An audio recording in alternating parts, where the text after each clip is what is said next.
This week on the Frame Savers, our berries impress your friends.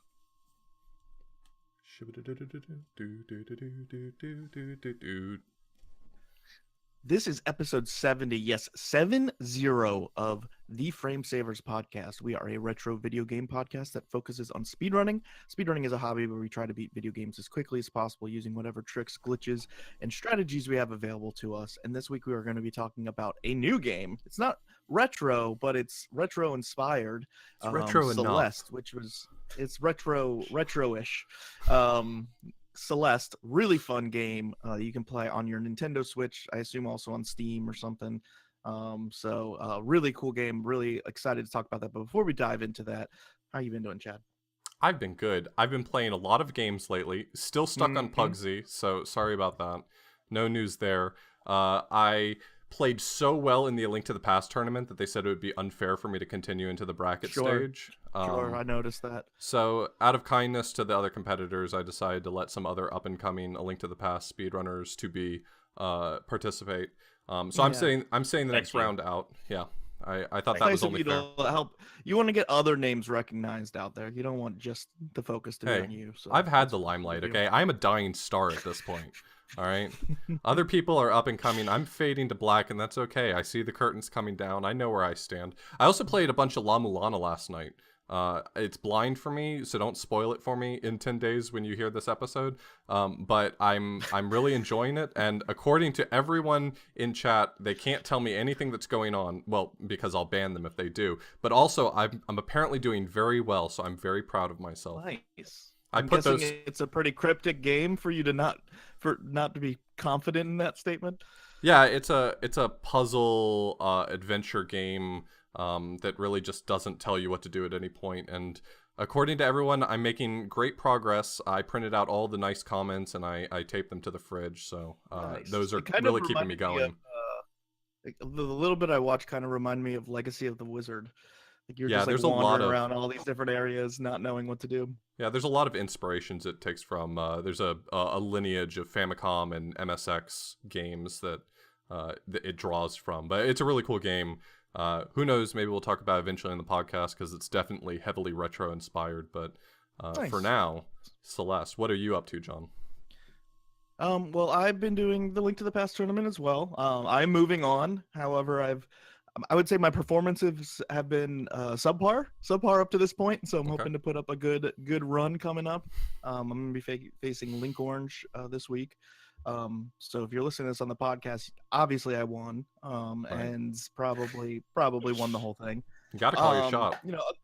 Other than that, I've been doing a little bit of different speedrunning stuff. I'm trying to remember. I've done a lot of Fortnite, to be honest. Like, if I'm being real TBH right now, I can't stop playing Fortnite. It's so good.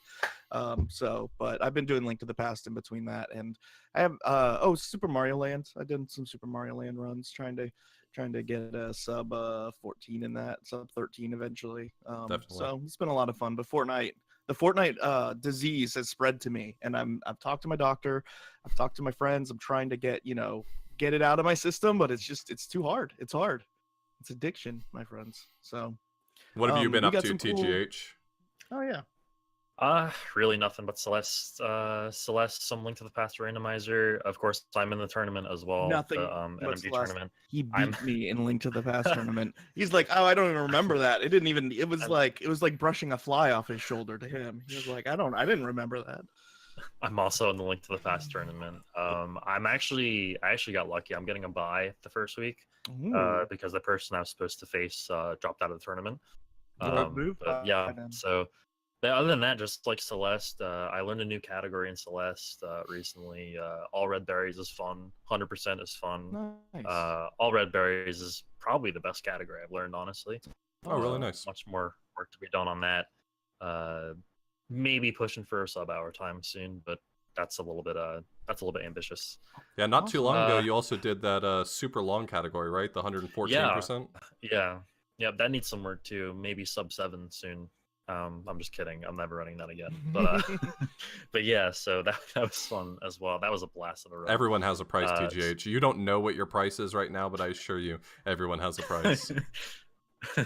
So it was actually part of a fundraiser for like for SGDQ funds. So Oh, cool. there actually was a price for the first run. There you go. I don't know about the second run. I don't know what the price will be for the second run, but Yeah, now you have yeah. the full awareness to know what it should be worth. So Yep. they're not going to get it And so cheap 7 next hours I'll time. never get back. For sure. And exciting to have TGH join us on the podcast. He's going to be running Celeste at SGDQ, which will be really cool. So this is one of those runs to look forward to. So kind of doing this podcast at this point is kind of a, good timing for it. Get everybody hyped up for it. Something that maybe you weren't looking forward to seeing that now you will if you didn't know about the game. There's some really cool community events coming up. Not as many as there were. A lot of them got knocked out these past couple weeks. There's been just like constant marathons going on the last few weeks, but we got RPG Limit I think the Break. weekend before last we had like 7 concurrent events going on. Yeah, it was kind of crazy. It's like, everybody competes with each other, man. And then now there's just this lull time. RPG Limit Break 2018 is coming up in May 13th to 20th. That's all RPG speedruns, and I think that's on twitch.tv/RPG Limit Break, I believe. That is, yep. We also got Power Up with Pride 2018. That'll be June 1st to the 3rd. That's Radar Project. You can find that at twitch.tv/Power Up with Pride as well. I'm not. What's the Trevor Project? The Trevor Project is a LGBT charity, raises money for. I don't actually remember anymore. I remember last Power Up with Pride looking into it, but I don't remember what the Trevor Project does anymore. Well, go ahead and check that out. That I know they do that every year, so definitely look into those two. And then obviously we have the big Kahuna with the SGDQ coming up at the end of June. So still got some stuff for your speedrunning fix. Yeah, you think we're gonna plug SGDQ already, but to be honest, that's like that's what we've got coming up. So. Yeah, essentially. So, and this week we have TGH as we already introduced. So, why don't we just answer the question? Why are we talking about Celeste? This was your idea, Chad. Well, I mean, so I blind raced this game not too long ago.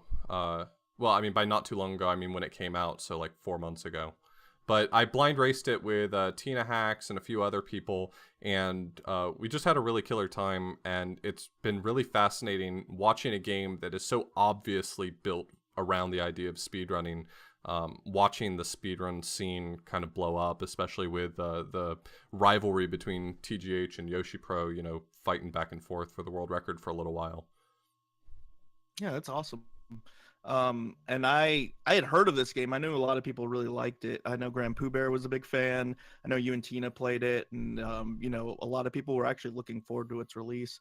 I hadn't played it until preparing for this podcast, but I had a blast. I really like this game, and I have a lot of cool things to say about it later on. But it's a really interesting game. It's definitely worthy of an episode. A lot of really cool speedrun as well, a lot of quick movement, a lot of precise execution, really visually stunning speedruns. So definitely worth checking out for sure. I think I watched it initially when Grand Pooh Bear streamed it. I don't remember if he got a pre-release copy or if he just played it before I got a chance to play it, but I remember watching him play it, and he was in the second level and he was getting stuck on some stuff. He was playing some of the B-sides, and I was like, this actually looks like a pretty fun game to play. So me and Tina were like, let's race it. What made you pick up the game, TGH? It's plain and simple. It's satisfying to play. Most other speed games I've picked up are basically games that I've played casually and said like midway through, this would be a really, really fun speed run. Yeah. And Celeste obviously is one of those games for me. It's just satisfying. It's just like and especially with some of the techniques that are used in the run, you just feel like you're going so fast. When I said this would be fun to speedrun, that was before I knew the techniques. Mm-hmm. So Right. you can just imagine how that kind of doubled on and made it that much better of a run. Absolutely. And it's such a good speedrun. I think any definitely the most fun speedrunner run I've who ever plays done. this game casually, their brain automatically goes, "This would be a good speedrun." Yep. Like I think any speedrunner who's into platforming speedruns, at least, that starts playing this casually says, "Oh, this is a speedrun game." Like it definitely has just a really natural transition from casual to speedrun, I feel like. So Sure. we'll go ahead and take a quick break. We're going to learn from Professor Blues all about Celeste, which is, the history of the last 4 months of this game.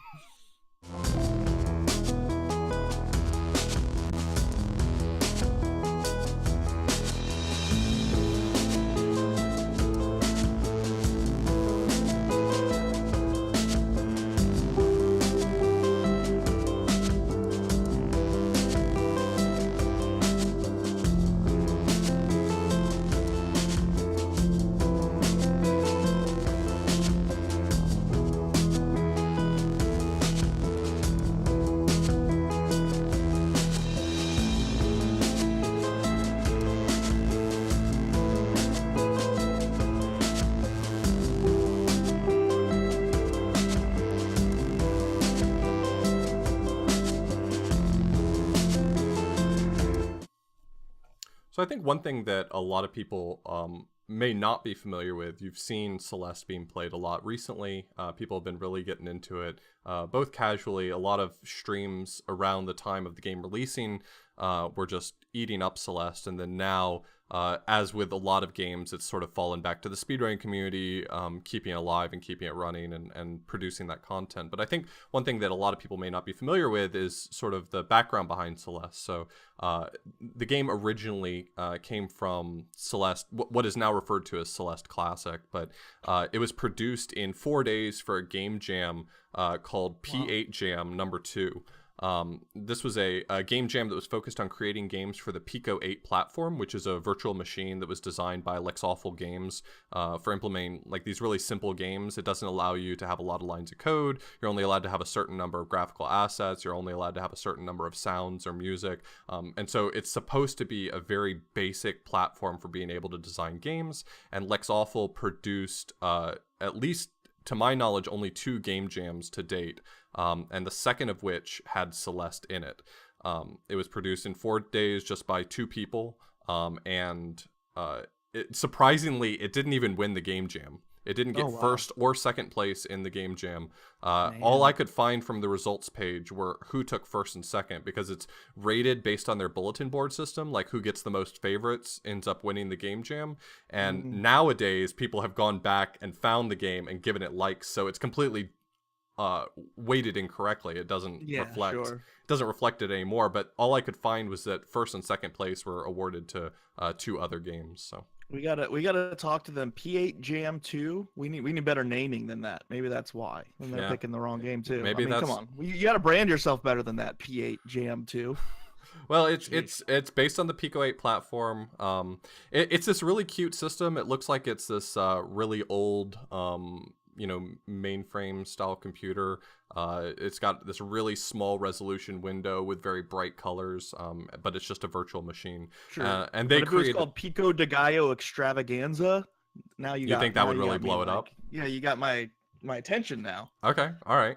It's kind of interesting looking at the threads for the games, because the Celeste Classic thread had people already really excited to speedrun the Pico 8 version, and people have speedrun it. There's a whole leaderboard just for the Celeste Classic, cool. And the speedrun's very short. It's only like 30 levels long, and so the world record's like 1:51. It's this really short, quick, fun run, but you can really see how they took those ideas that they started with and expanded it into the full game. Sure. That's awesome. Have you, TGH, have you played Celeste Classic, just out of curiosity? I played Celeste Classic. There's actually a version of the original game in Celeste. I don't know if you found it in your playthrough or not, but it's in the resort level, but or it's like hidden away somewhere. Really? Okay, but, I missed it. Yeah, but the game actually, the Pico 8 version was actually run by Sexrex at SGDQ 2016, I think. Mm-hmm. And I think he did 100%, which is all strawberries. Right. And it was a pretty good run. Yeah. I actually was introduced to that run after playing Celeste, like the proper Celeste that we know today. Sure. I remember. That's pretty remember cool to look back on and see that. I remember having watched the run and like completely excised it from my mind, and then with the new game, GDQ, you said? Yeah. I think it was SGDQ 16. Yeah. Okay. Maybe that's why I feel like I had heard of this maybe before it just came out, the 4 months ago. So that's interesting. Yeah, it would have either had to have been SGDQ 16 or AGDQ 17, because it may have been too new for SGDQ 16 because of it being May 2016 that the game came out, but that it would have been roughly right around there. But I remember watching it, but I completely forgot about the game until this game came out, and then I was like, oh yeah, those two are connected. So that's kind of cool. So Celeste, the actual game that we're talking about, the remake, the remaster, the full reimagining of the game, was released by developers Matt Thorsten and Noel Berry, as well as a larger team, but those are the two main designers and developers for the game. It was released in January of 2018 for the PC, Switch, and according to what I found, PS4 and Xbox One, but I guess it's for those consoles. I hadn't seen them. Nintendo doesn't even make those consoles. Yeah, which doesn't make any sense to me. What's the point? Why would Not they that we're put Nintendo fanboys or anything. Why would they put a Nintendo game on those consoles? Mm. So it's loosely related to, I don't want to say directly based on, but it's loosely related to another engine that was used for a game that Matt Thorsten had created prior to this, called Towerfall. There's obviously going to be a lot of differences between the engines, but from what I understand, there's sort of a lot of shared assets and a lot of shared code. So in a lot of ways, they can be compared. And one of the things that I think really captured people about this game is that it has this obviously surface level story of just this girl named Madeline who's climbing a mountain trying to get to the very top. But if you sort of dig in and read the dialogue and go in on the game, it does tackle a lot of difficult ideas surrounding mental health, self-doubt, depression, self-reflection. She has anxiety attacks. She struggles with her own self-perception, which is where the part of me, part of you character comes up later. Her own sort of twisted version of herself that chases her up the mountain in different parts. The story is based around the idea of the character Madeline attempting to climb the mountain named Celeste, so the titular mountain. It's located in somewhere in Western Canada. The developers are Canadian, so that's where that comes from. I know, it doesn't even exist. We even got mountains. So they didn't get mountains until the 80s. Oh, is that true? Yeah. Okay. Yeah, I read it in a book somewhere. They're always behind the curb. Yeah. So you encounter a variety of characters throughout the game. So there's like an old lady you meet at the base of the mountain at the beginning. There's Theo, who is an aspiring photographer from Seattle. There's Mr. Oshiro, the ghost concierge of an abandoned hotel resort. And then there's the evil version of you, the evil version of Madeline, that's been given form by the mountain to chase after you in some stages. Yeah. I've seen the character referred to as part of you, because that's how it's referred to in the game. I've also seen the character referred to as Badlin as well, which that's my personal favorite. Yeah. Even the devs actually refer to it as Battling. It's really funny because it's like bad Madeline. I couldn't figure out whether or not that was just sort of a fan name or if that was some sort of official thing, because I'd never seen it anywhere in the game or anything. But I really enjoyed. I don't know where exactly it originated, but yeah, all I know is that everybody calls it Battling, even the devs right now. So Gotcha. But I don't know who came up with it. So before we move on to gameplay, what did you guys think and feel about like the story and the plot and everything that goes into this game? Because I mean, generally, like a platformer like this doesn't have an in-depth story, like a Super Meat Boy or something, or a Bashi. Like it's not normally, delving into like these serious topics. So it's kind of really cool that this game, dives into the mental health discussion and has a lot of, story about Madeline's personal struggles and perseverance and overcoming obstacles and stuff. Like, what did you think about that? I mean, I started out with a blind race of this game, and so I unfortunately ended up missing out on a lot of that, which is the case when you sort of dive straight into a speedrun. But I did go back and play some of it, and I have sort of seen that discussion, and I really appreciate I appreciate the sensitivity that they brought to the discussion, because it's kind of interesting by giving that concept, giving that voice to a character in particular, having part of you or Badlin sort of represent the physical manifestation of those struggles. It was kind of interesting because, as you go through the game, she sort of lets up on you a little bit, and by the end is nearing encouragement, and it really seems like an interesting personal development almost. Mm-hmm. Kind of tackling the idea that you may not entirely ever get out from under the thumb of depression, but you can fight it as you go on in life. So yeah, I really liked it quite a bit, and I think the way they tackled it is fairly unique. Like, as somebody who has struggled with depression and stuff in the past, I really did like that it wasn't like coddling in terms of like you're perfect just the way you are, like you're a special snowflake, whatever. Like Madeline like has a lot of focus on like doing, like she's like, no, I'm going to overcome these struggles, and no matter, and like the game even encourages you, like deaths are good. The more deaths you have, the more you've learned, like in in trying to beat this game. And so like it's a really cool lesson, because I think in modern sensitivity sometimes can be a bit too enabling of just like, okay, you're fine the way you are, whereas this is like Madeline's like encouraged to like grind out there and put in the work, and like she's overcoming these difficult things even though it's really hard. And so I think that's like a really positive, powerful message. I really liked how her mental health issues manifest themselves like graphically into the game, in terms of the enemies, and like Mr. Oshiro, like the giant Mr. Oshiro chasing her, or just like the way that the levels look like or change when certain things happen. I don't know, it's really cool to kind of see that mental health part manifest itself into like this kind of supernatural graphics thing. I thought that was really cool.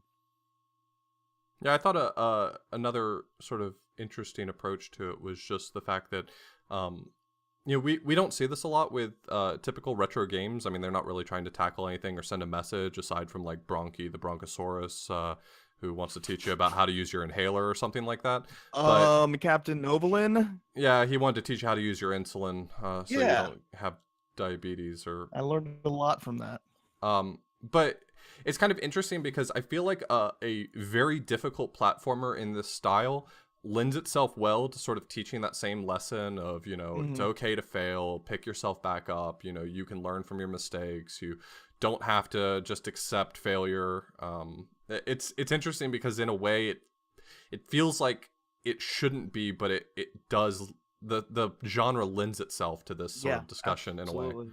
So this is the kind of game like I would be like excited to give to like my nieces or nephews to like play, like maybe not because they would enjoy the gameplay style, but like I just felt like the message was really good, especially for young kids. But I mean, honestly, for anybody that's dealing with those issues, or just like dealing with personal issues in general, doesn't have to be mental health. There's a lot of stuff that Madeline's going through, and so and you also have the other characters going through different things like Theo and such as well. So I don't know, I really enjoyed the story part quite a bit. I thought it was really very touching, very sweet, and like a really welcome addition to an also really good game. Like I feel like it really just amplified how good this game is. You want to talk about the gameplay then, because why is this game good? Yeah, I mean, real good. On top of it already being a really gripping story, and I think that that's one thing that in this modern era games have gotten really good at. On top of that, even if you were to just completely ignore the story, the game is itself incredibly solid, incredibly polished and well put together. It's your standard platformer in the sense that you get the ability to do things like jump, climb walls, a double jump mechanic more or less. But the game takes such an interesting approach to it.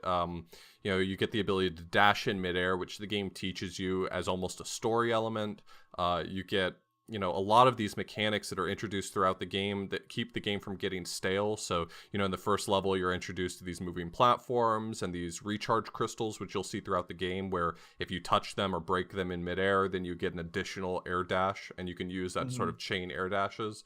But as the game goes on, you get more and more of these mechanics getting added in. Things like, jumping in a bubble and it makes you fly in some direction, or a feather that makes you fly and you have to control that, or these blocks that you slam into the side of and it makes them fly in that direction. All these mechanics, every single level introduces something in order to keep it fresh, keep it interesting, and I think that that's one of the reasons why this game shines. It doesn't really overstay its welcome. It teaches the mechanics to you by doing rather than teaching, which is sort of a nice thing that we see in retro games, but also in modern games have started doing it a lot better as we've gained the ability to study what makes good game design. So games that don't necessarily just tell you, hey, if you hit this button and go to this place, you'll do this thing. It teaches you by doing. And so starts you off soft, and then level by level, room by room, it gets harder and harder and you always feel like you're capable of achieving or solving the problem. So yeah, so if you haven't seen this game or haven't played it, it's kind of built out of the style of like a Super Meat Boy or I Want to Be the Boss here. These style of games where you have to clear one room at a time,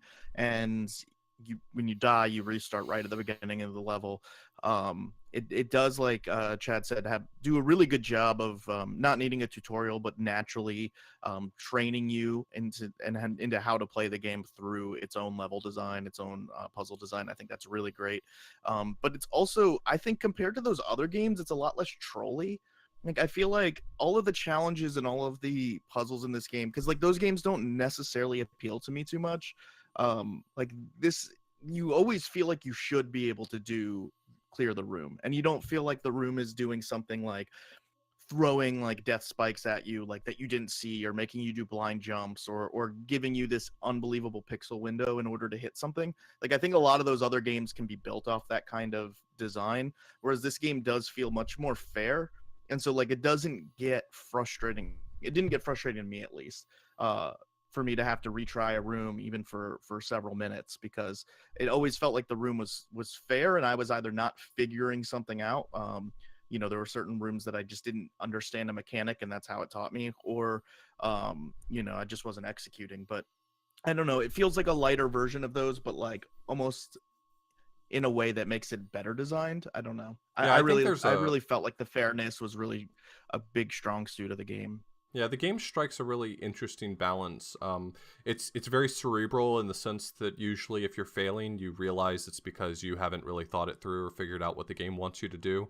And whereas for games like, for instance, a Kaizo Mario game where the level is designed around one intended solution, that's not necessarily the case for Celeste either. There's a lot of sort of open doors for solving problems in your own unique way, and I would venture to say that probably no two people have ever beaten the game in exactly the same way, because every single room probably has a handful of different ways that you could reasonably land on solving it. So. Sure, it kind of has that Breath of the Wild style to it, not quite in the same extreme as the shrines in Breath of the Wild, which you can solve like a million different ways, but there's definitely different ways of clearing these rooms. And there's if you watch Speedrun, you'll see that there's non-intended ways of beating many of the rooms. So the other really cool thing that this game adds is these berries, or the strawberries.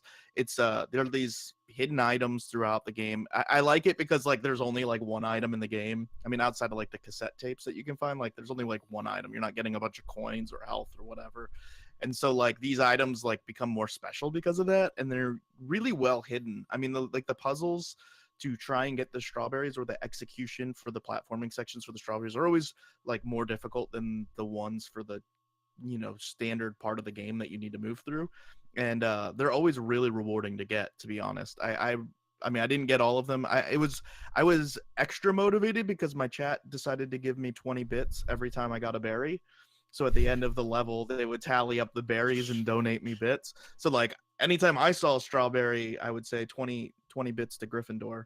But I was, a little bit extra motivated to like try and find those berries, and it kind of made it a lot of fun to try and grind out some of these very execution heavy areas, or kind of puzzly areas that you didn't need to go to in order to beat the game, but they add a lot of extra content, I feel like. And then the B-sides are these cassettes where you unlock, I assume, just the music. I didn't understand what they unlocked, but I assume like I could go to a menu and listen to the music or something. I didn't catch on that, but No, the B-sides are additional levels in the same style. So the B-sides are the next more difficult levels up. So you collect the cassette. After you beat the game. Or just whenever. I think they're available right away. You just reselect the level and you select the B-side. And you can start playing more difficult versions of that world. That's so cool. It's not remixed. They're completely new levels that are just using the same assets and concepts. And then I don't know how you unlock the C-sides. Is it a cassette in the B-sides? The C-sides are unlocked by completing all of the B-sides. Okay. So if you beat all the B-sides, then you get the C-sides. I think it's just completing all the B-sides. Yeah. I'm such a Celeste noob. What am I doing on this podcast? I didn't even know. Yeah. There's this whole world of Celeste that I can dive into now. Yeah, C-sides are generally really short but very difficult versions. So I think all C-sides are 3 screens long. Or at least like, there are 3 screens of like significant content to the levels. But they're designed to be very challenging. Definitely the hardest screens in the game, like by far, but very short. So it makes it like Are the you know, it makes seasides it the same totally ones different. as the golden strawberries levels? Is that the seasides? Uh, well, there are golden strawberries on every level that you can get. Okay. But they are totally unlocked after you complete all the seasides. So after you complete all the B sides, the seasides and golden strawberries for the levels that aren't seasides are unlocked. And then once you complete all the seasides, then the golden strawberries are unlocked for the seasides. So I haven't I- played the I golden thought- strawberries, but I've watched it, and if I recall correctly, the golden strawberries are where you have one strawberry that you have to carry through the entire level without dying, right? Yes. Yep. So you have to beat the Mhm. whole thing in one pass, no deaths. Yes. I thought that I had 2 chapters left in this game, and then I was just done with Nope. it. But now there's this whole other world. It's like, oh, now you play. We the haven't B-side, even the gotten C-side, to the talking about golden the core. strawberries, the pink pickles. There's so many things going on right now I didn't know about. So We haven't even talked Yeah. about the core yet. After you beat the final chapter, there's the core of the mountain that you still have. So dang, there's a lot of Wow. content. Okay. They did a good job. yeah, that's awesome.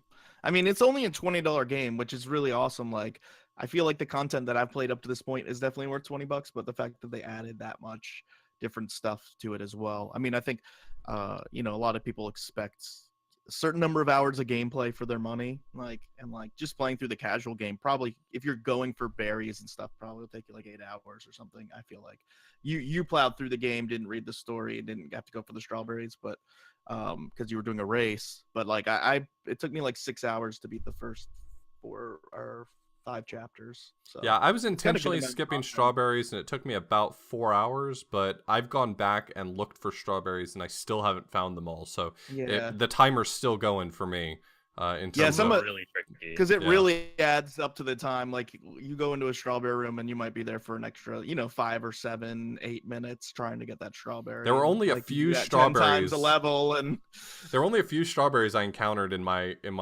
blind race that I was like, I'm not leaving until I get this. But those were few and far between. Yeah.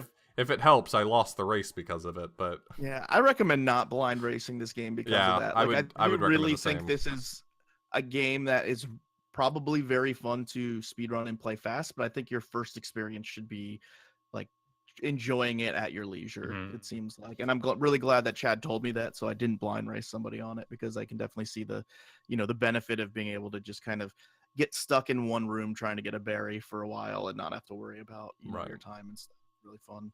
yeah, I've Um, recommended to everyone not to blind race this game. And as TGH already mentioned, the original Pico 8 prototype version of this game can be found as a hidden minigame in one of the levels. So if you haven't played that and you don't necessarily want to go play the version on the web or download a Pico 8 emulator, you can play it in Celeste as well. So go enjoy that if you'd like to.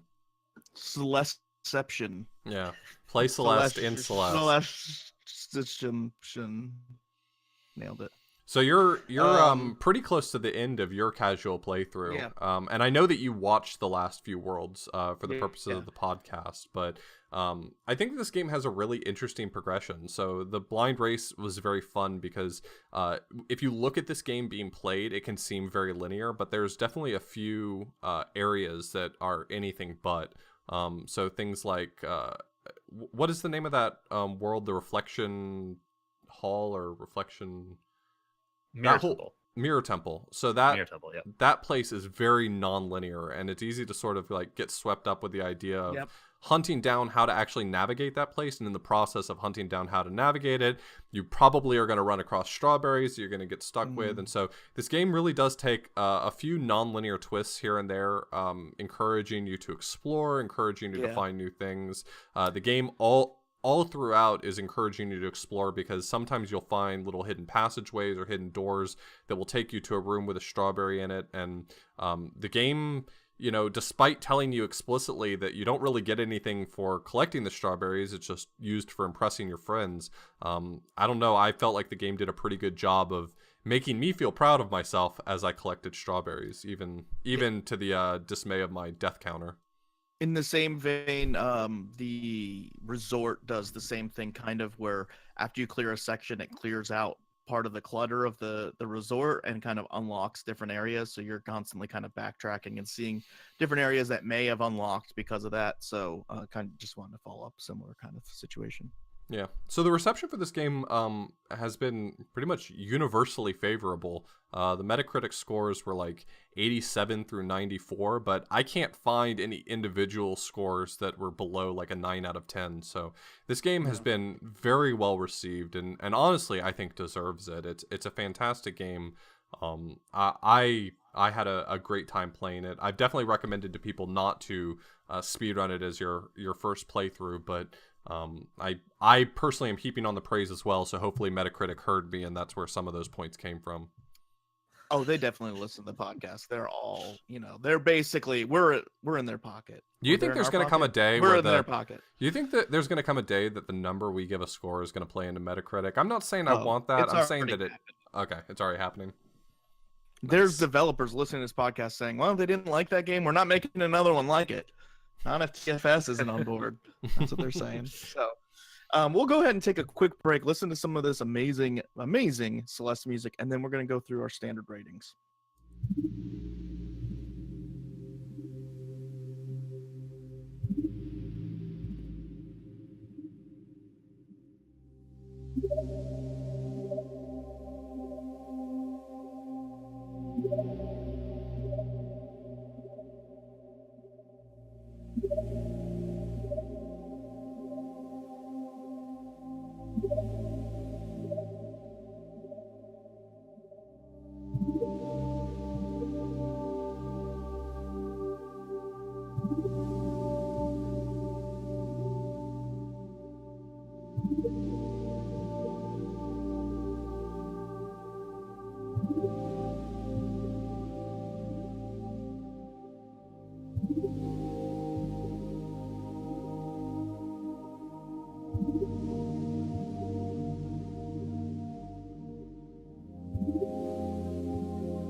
So each and every week, we generally go through the game and just do some standard ratings about different categories. We'll talk about the graphics, the music and sound, controls and gameplay, difficulty and fairness, and fun replayability. And then we might give it a score. I don't know. I'm tired of giving it a score. I've given everything too high of scores. Metacritic is depending on us, John.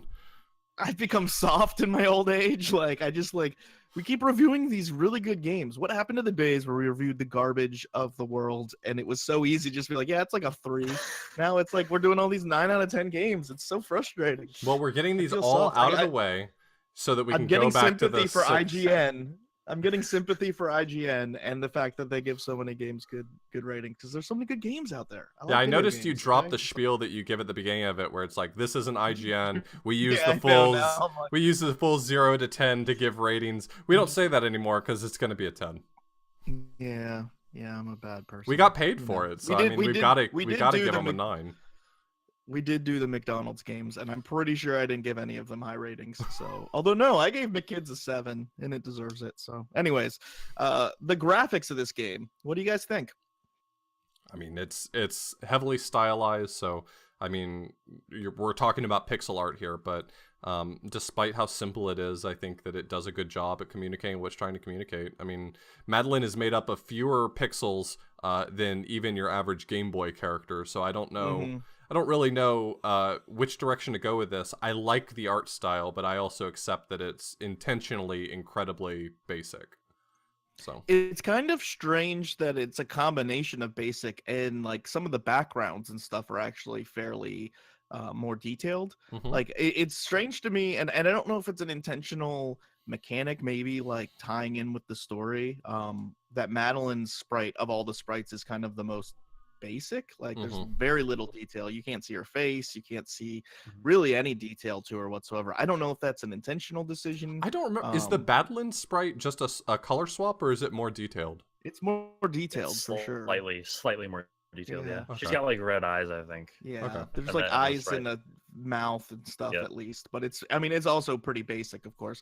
I really like the graphical style. I mean, we all like retro games, so like this kind of style doesn't bother us. It might bother a modern gamer who hasn't played retro stuff in a while, and they say, why are the graphics this way? But I liked it. I think the game does a good job of using the graphics to set the mood, which will obviously go along with the music discussion. But you know, I think it does a good job of that, and using different colors. All the different environments look very different, so it is a, you know, it's a graphically complicated game in that sense. Like there's a lot of colors, there's a lot of backgrounds, there's a lot of different effects going on with the you know, things in the levels, going through mirrors, going through bubbles, all these different things. But you know, I like the style, but I could see why somebody might not like it. I wouldn't say like, oh, give it, it's, you know, a 9 out of 10 for graphics, but I think they intentionally don't want that, so I'm fine with it.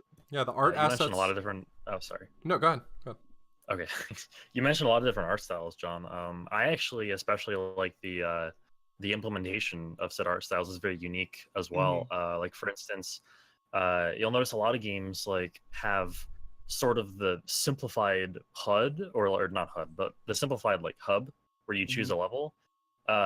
This kind of flips it on its head. So you have like you have the hub, which is in like entirely in 3D. It's like an entire like model in 3D where you choose a level, but then you go into a level and it's all 2D and pixelated, which usually you see the other way around. So huge props for creativity for that, in my opinion. That sounds like Final Fantasy VII. They're like, this cutscene will be 3D. This one's pixel art. This one's hand drawn.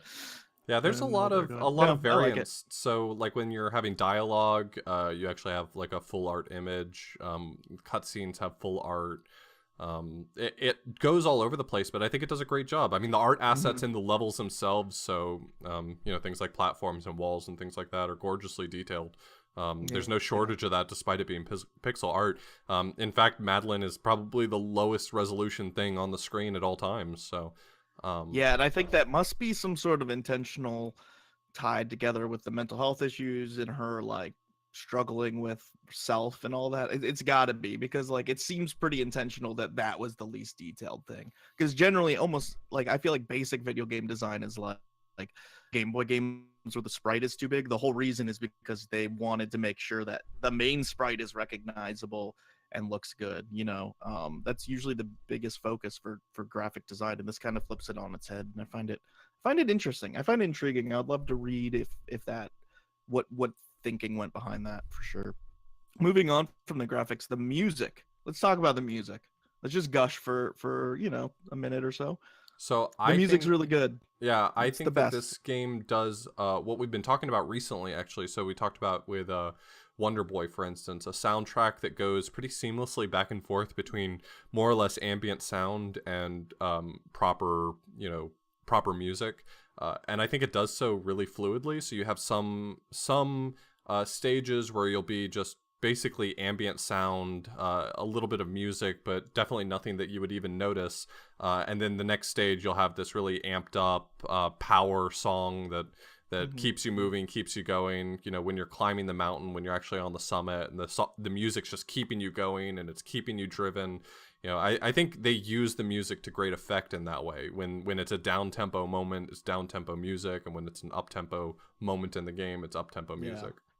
It's definitely not just like here's level 1 music, here's level 2 music, that kind of thing. Like as you go through the level, when things happen, the music changes to correspond with the mood change in the game very well.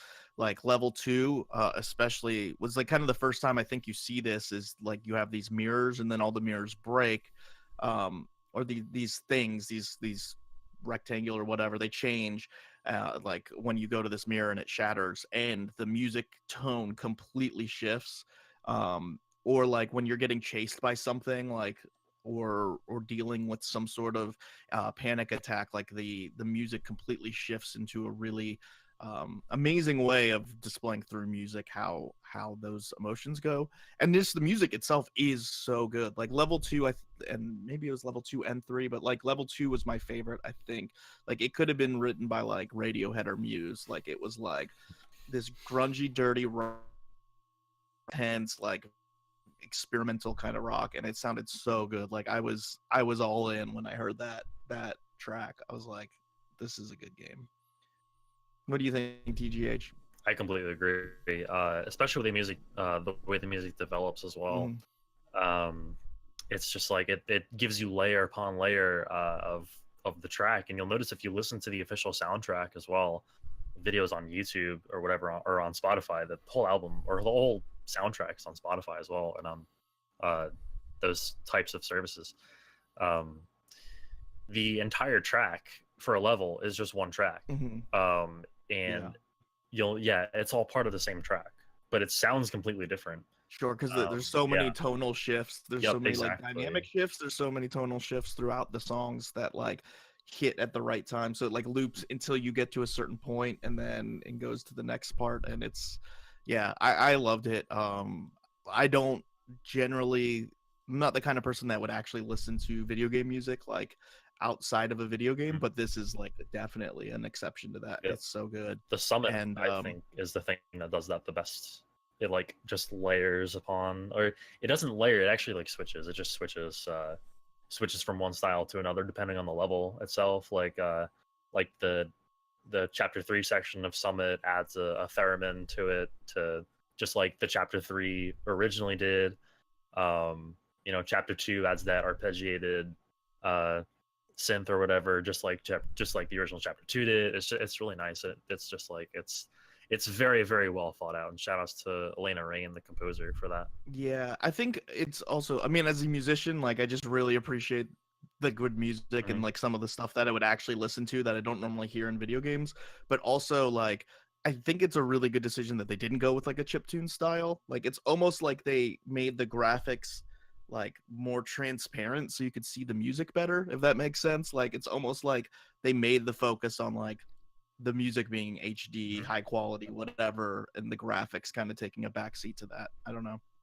I liked that quite a bit. In terms of the sound effects itself, I don't think there's like too much sound effect in this game. The talking noises, because like it's not voice acted, the talking noises are really funny. I like them. They like remind me of like, what did somebody in my chat say they reminded like the them of? Sims almost. Yeah, I think they might have said that. There's like, or like Charlie Brown or something. It's just wah, wah, wah, wah. A lot of the sound effects, I mean, all throughout are pretty pleasing. I mean, even like the death sound effect is a nice sound effect. The picking up a strawberry, cracking one of the refresh crystals, all those sounds are really they fit the style really nicely, and I think that's one of the best things when you have such a powerful soundtrack. Picking sound effects that lend themselves to blending well with it is probably a real challenge, one that I can't even imagine overcoming. Yeah. Moving on. Sorry, I keep like sorry. Oh, you're good. Good. Are either of you guys have either of you guys come across a heart in game? I have come across them. I didn't get any yet. Okay. I don't think. When you acquire a heart, that sound effect is just, it's satisfying. it's you'll hear it. What you'll hear does it the heart do? I need to know. It's just a collectible. It's Yeah, it's basically just a collectible. Okay. If you get 4 of them, they unlock the last level, which is Okay. the core. Nice. And Guess what I'm streaming tonight?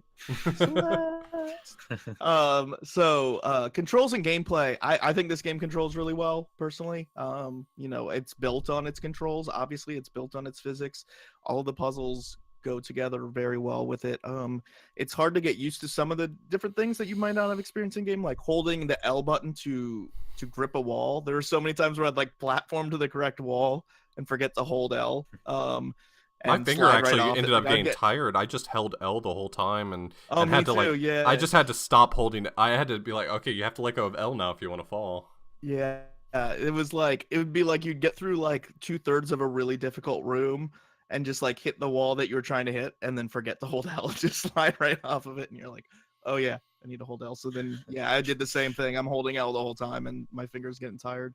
But I mean, I think TGH, you can speak most of the controls since you have to deal with them the most intensely, obviously, to execute some pretty precise tricks and stuff. yeah, I actually use a kind of alternative control scheme. I actually grab with if you know the layout of an Xbox One controller, I grab with the X button, which is the left face button.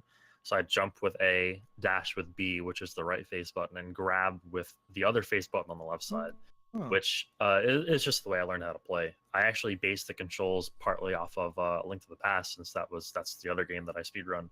At the moment, I base the controls off of that, since dash is the A button on a SNES controller, and Y button is to use the item. So I grab with that button, and it's weird. Do you have to claw grip at all when you're doing something like that? No, I don't claw grip. Okay. I do everything with my thumb. Okay, wow, that's Everything really cool. with my right thumb. So yeah, it makes it a little bit awkward, but it's just the way I learned how to play. Like, I can't change it. It's just muscle How do memory you at this point. feel about the physics in the game? I guess that It's- kind of goes along with the controls. I think they're damn near flawless. Mhm.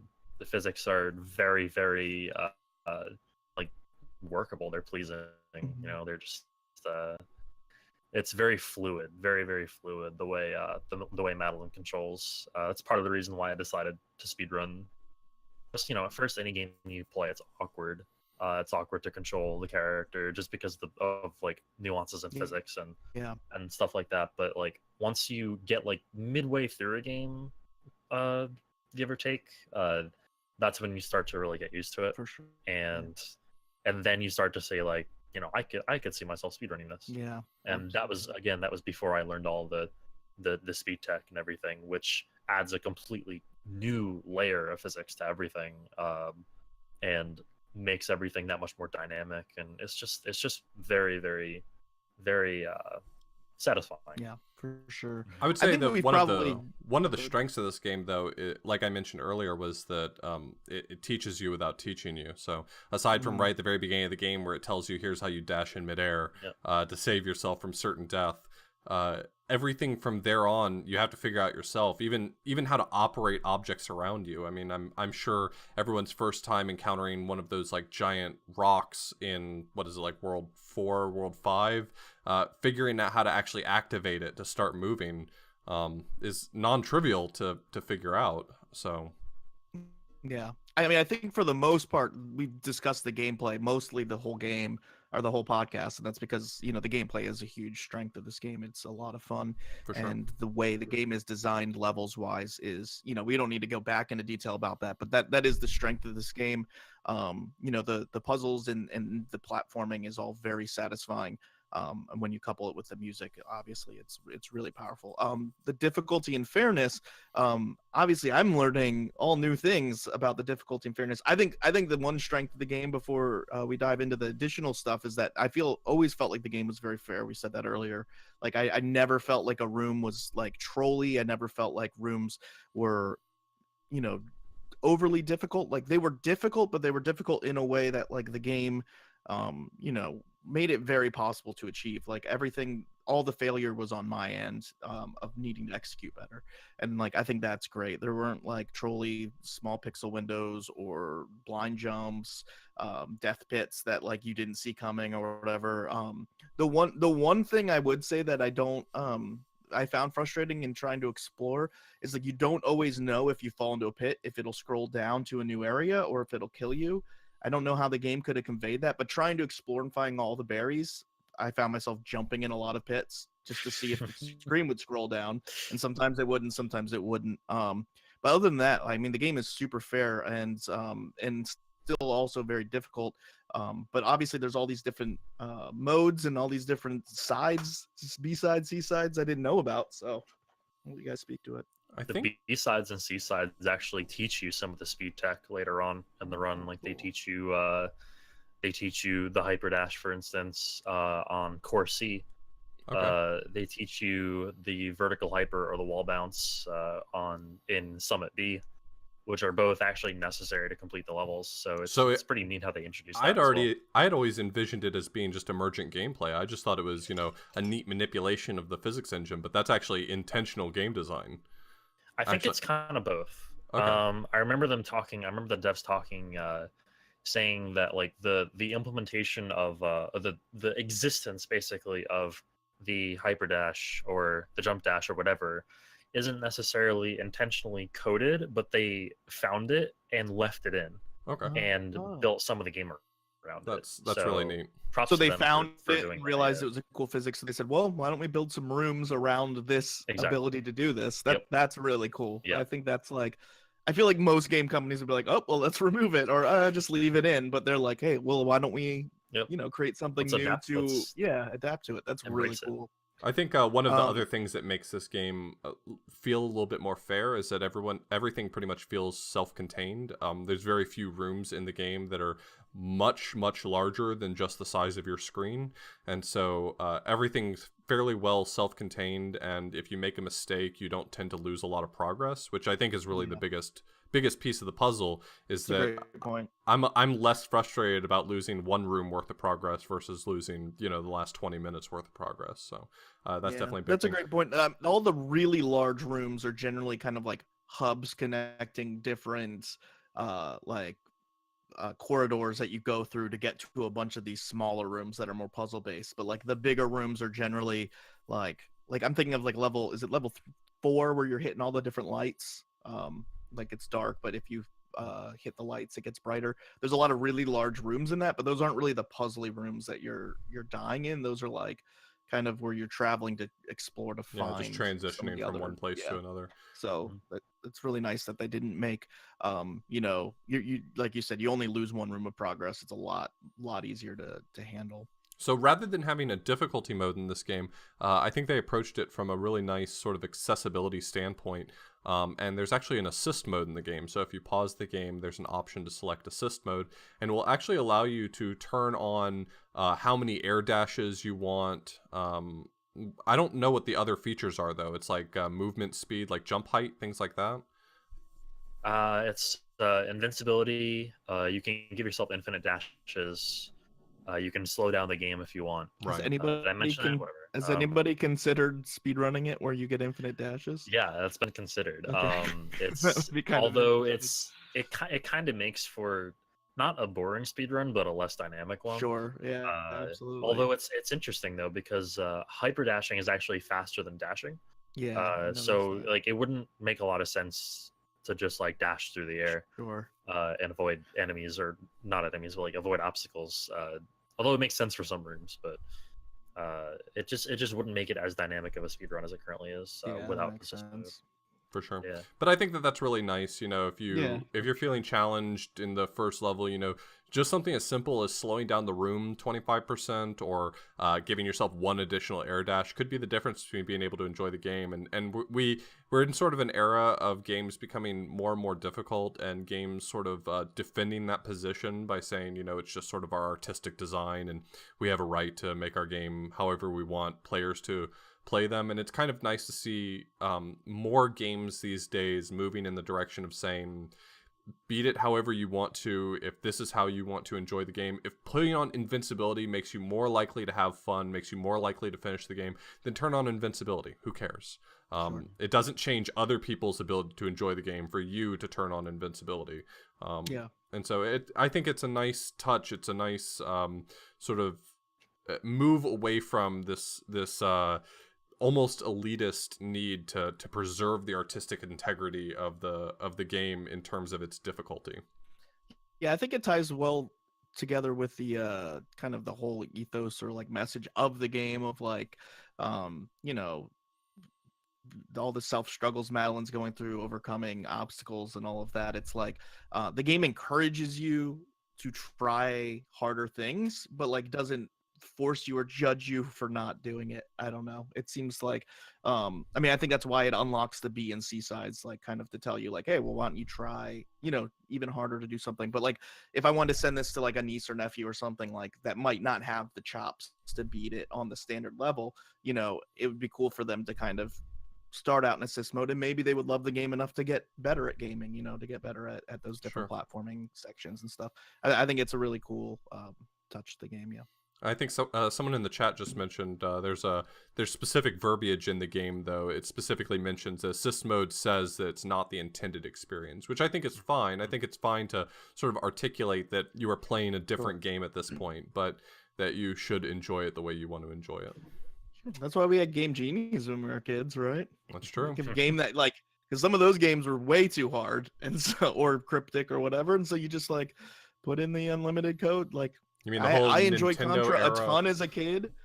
Yeah, like I enjoyed Contra a ton as a kid, and it was always with the Konami code, because I'll tell you, if I only had 3 lives to beat that game, like I wouldn't have enjoyed it as a kid. So yeah, it that makes whole sense. Nintendo era of if you die one time, we're gonna make you start the game over. You might as well hit reset. It's nice that we're sort of moving in a different direction. Yeah. I mean, modern Mario game, Mario Odyssey doesn't even have lives anymore, so this is the direction we're heading. And like you mentioned, the B-sides and C-sides go in the other direction. So assist mode allows you to make the game a little easier, but if you're enjoying the experience and you want to enjoy something a little more challenging, there is more of that content available. There's the core that unlocks once you've found a lot of the hidden items. There's the B-sides and the C-sides, which are more difficult variants of the same levels you're already enjoying. So there's the options out there for people who want to have a more challenging experience as well. In terms of fun and replayability, I think we've probably touched on all of that quite a bit. I mean, we do really enjoy the game. Everything down to the physics and the music is very pleasing. Obviously, replayability, there's a lot of different berries that you can find. There's some very difficult berries. There's a lot of ones that are very hard to find, so it's not easy just to collect everything. There's the different B-side tapes, there's the hearts, like you said. There's a lot of different things that you can try and do along with beating the B-sides and C-sides. And then you can also turn on like a speed run mode in the game, right? Or a timer for the stages to try and beat it faster. So kind of similar. A lot of games are doing this now. We talked about that with Azure Striker Gunvolt 2, where you can turn on speedrun mode and it'll tell you how fast you did it, and you can try and beat your times and stuff. So I mean, tons of replayability to this game. For what the game is, especially they added just a ton of content, which is really cool. That is really nice. Final comments, or do we want to dive into our scores? Go for it. I mean, I'd say my additional comment would just be like, I do think the story and like the whole like emotional feel for the game really is what makes this game special and adds a whole different dynamic aspect to it. I think beyond just like, oh, let's go save the princess or let's do whatever. And so I think not just like the dialogue, but like the tonal shifts in the music, the way it deals with these serious subjects graphically, like I think it all ties together really well. I think that's really cool. So who's going first with the number? I guess I'll give it an 8. It's nice. It's a really solid game. It has a ton of content, which is always a big plus for me. It's so hard to do that with a platformer. It's hard to make a platformer that makes me want to keep playing it after I've seen credits. But this game gives you a ton to work with. It makes it highly accessible, and that doesn't even dive into the fantastic graphics, music, or the way that it handles an incredibly complicated and touchy subject with its story. So I don't know if I necessarily would describe this game as a masterpiece, but it's probably one of the strongest games this year. And in terms of the fact that I'm a Switch owner, it's probably one of the strongest games on the Switch right now, I would say. Yeah, I was gonna give it an 8.5. So we're basically on the same page there. Considered a 9. It's really good. It's amazing. I mean, I think the one thing I really like about the game is how rewarding it is to get the berries. Like, it's something that like Mario Odyssey kind of missed out on me a little bit, which I love that game a ton. But like a lot of the moons and stuff in that game are really easy to get. Like this, like almost all of the berries feel like they're difficult to get. There's a few like kind of just like on your path on the way places, but there's so many of them that just like are their own puzzle game within this platforming game, which is a lot of fun.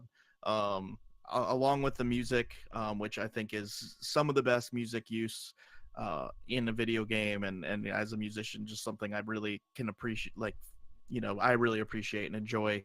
And then the story, as somebody who has dealt with mental health issues in the past before, I think it was just really touching story. I really liked how it all tied together. So I think it's a positive message. It's got a lot of fun gameplay. It's really well polished and executed. So I mean, I think 8.5 is when we consider 5 as an average game, 8.5 means it's really good. So TGH, you can say about 2 out of 10. These guys don't know what they're doing. Yeah. I don't know. I feel like I'm a little bit biased in all seriousness. I'd give it about a 9. I think. Yeah. Okay. I think anything I can say has already been said by you guys. It's just a powerful game. It's a satisfying experience. Lots of content, compelling story, makes you want to play more. Absolutely. If the content itself and the game itself didn't want to make you play more, the story does. And you're right, that story does, like, it just wraps everything up in the total package. Absolutely. Yep, I think this is it's definitely one of the best games I've ever played. It's certainly the most fun speed game I've ever taken part in. Shots fired at Link to the Past. You heard it here first. TGH thinks Link to the Past is hot garbage. That's exactly what I said. On record is saying better than on record is saying better than Undertale. So anyway. Undertale is one of the greatest precision platformers ever made. I mean, don't get me wrong, but thought it was a dating sim. It's a half. Off the rails, or as Alt says, in the woods. We're gonna go ahead and take a quick break. Obviously, we recommend this game. Strong recommend from the Frame Savers all around. But where this game really shines, the speedrun is really amazing. So we're gonna take a break and hear all about that.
So as we mentioned, one of the things that made us really interested in talking about this game, in addition to the fact that it's a really popular speedrun right now, and the way that this game is being driven down through TGH's hard work and Yoshi Pro working on this game together, at least specifically for any percent, is that this game did just get accepted as a race with Yoshi Pro into SGDQ 2018. So we'll be seeing the game there, and we wanted to do our due diligence to talk about this modern, retro-inspired, highly speedrunnable game.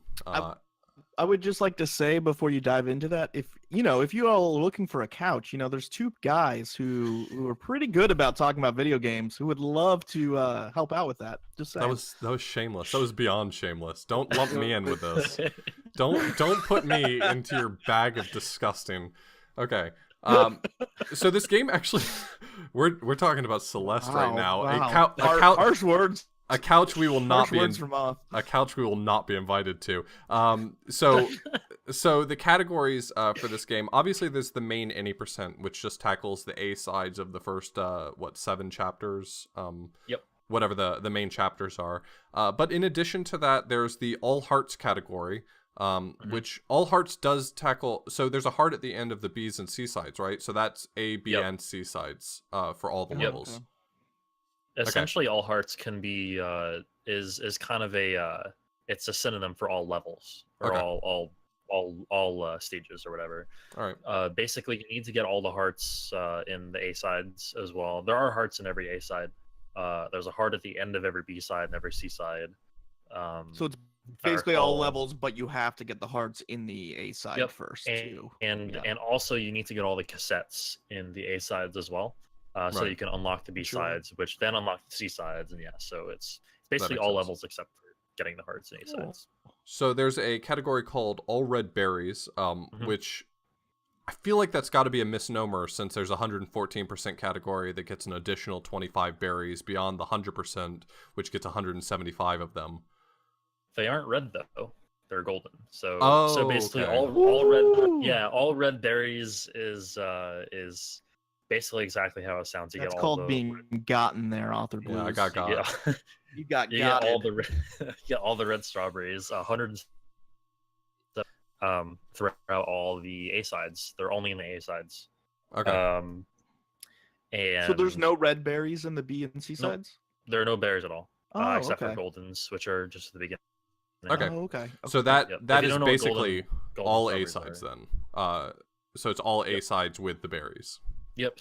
So that means because you need 4 hearts as well to get into the core, you need to get those 4 hearts as well. Right. So and it just so happens that the fastest 4 hearts are the first 4 levels. So you get those 4 hearts and all 175 berries, and then you go into the core to get 5 berries, and complete the core. And once you complete the core, that's when the run ends. Okay. There's a 100% category which gets all of the red berries, all of the cassettes, and all of the hearts. Yes. So what are we missing between the 100% and the 200 red berries category? Well, there is no 200 red berries. There's just 200 berries. So 200 there are 200 strawberries total, including goldens. Okay. There are 25 goldens. 24 golden berries for 1 for each level, and 1 for completing the city A level without dashing once. So yep. Right. So interesting. Yeah, that's it. And there's a lot of categories, but like a deserved amount of categories in terms of like a lot of games kind of do silly things with categories. I feel like this is like the game clearly gives you rewards for doing certain things, and so you can go right through the game, or you can do some of these things, and so it kind of adds that for exactly. Sure. What is there's 114%? Is that a joke? Is that a meme? What is? That's the same as getting 200 berries. Okay. 114. You have to be insane to run that. The 200 I don't know if anybody who would run it ever. Except for the one name on the leaderboard. Yeah. And then there's also an all A sides, all B sides, and all C sides category. So for those categories, so for the all B sides category, I assume that does not mean go through the A sides, get the cassettes, and do B sides. That's just the B sides. Okay. Yeah, that's correct. So there's actually a Konami code of sorts that you can enter at the beginning of the game, like when you first start the prologue. Right. It's I don't remember the code offhand, but basically you can enter that code and it unlocks every level in the game. It unlocks every golden strawberry. It unlocks every basically all the A, B's, and C sides. Oh, cool! And that's how the category starts. So you can delete your save file and go back and start at B instead of like having to every time you reset play through A or whatever. Yep, and those categories just consist of completing all the B sides or C sides or A sides. You don't need to do that. Yeah. Yeah. Awesome. Okay, cool. So talking a little bit about the any percent category, which is definitely the one that's been run the most as far as I can tell. The first run on speedrun.com was a 59:44 by Oddbot. I know that there were some other runs I had seen trickling around reddit.com, our speedrun. Before that, before the game had gotten below 1 hour. But the first one that's on speedrun.com specifically is 59:44. Hornlets had shortly after that, just a few days after, brought the game down to a 51:44. So this was a pretty quick turnaround on a relatively new game. Obviously hadn't really seen any optimization. A lot of this tech that's used now didn't even exist at the time. And so Hornlets had brought the game down to a 51:44. Right after that, there's this long stretch of time where Magalore 9000 brought the run past both the sub 50 and the sub 40 threshold. So there's like a run of 8 or 9 world records in a row where the game came down considerably all the way into the 30s, where it finally settled with a short world record battle back and forth between Magalore 9000 and Cosmic Sense, who had a 50 or a 35:40. And that's where we see TGH's first world record that I could find, which was a 35:32. And from that point forward, it was purely a battle back and forth between TGH and Yoshi Pro, which has more or less settled down over the past few months, where TGH has been more or less single-handedly moving the world record forward down to where it is now with a 31:51, while Yoshi Pro does have a run just barely behind that, a 32:06. So that's the state of any percent in Celeste. Was that the first world record that you had TGH, or just the first in this game? The first in this game. Oh, okay. Yep. I was gonna say there's gonna be many more TGH world records to come. I get the sense of. Yeah, that's really cool and crazy how much the time's gone down over that period of time, for sure. Definitely. Yeah, it's been a pretty steady progression ever since. I still remember when Magler got the first sub 40, everyone was going insane. Like, you know, we thought like, how is this possible? Like, this is clearly like another level of play. And then like you look at the run a month later and it's 6 minutes lower. It's like, oh, what's going on? This is crazy. I guess that happens though with like a bunch of new games. You know, when you see that really steady, fast progression of just overall tech and techniques to play the game fast, and just goes down like a boat with a hole in it. It's kind of interesting. I mean, this run is now sort of in that state you would expect it to be in, where we may not know all of the techniques that are ever going to be known. There's obviously more things that could be found, but for the techniques that exist now, the game's sort of settling toward a very optimized run for those techniques. And we were talking actually before recording about TGH likes to do a lot of his world record attempts on his alt account on Twitch.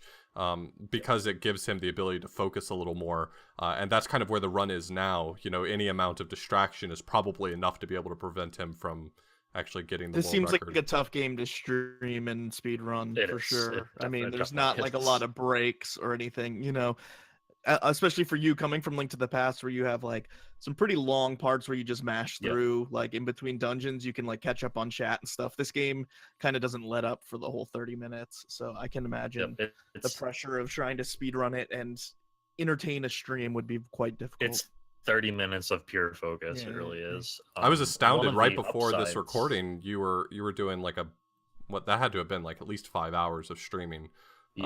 That you were in the middle of, and I popped in and you started having a conversation with me in the middle of the summit.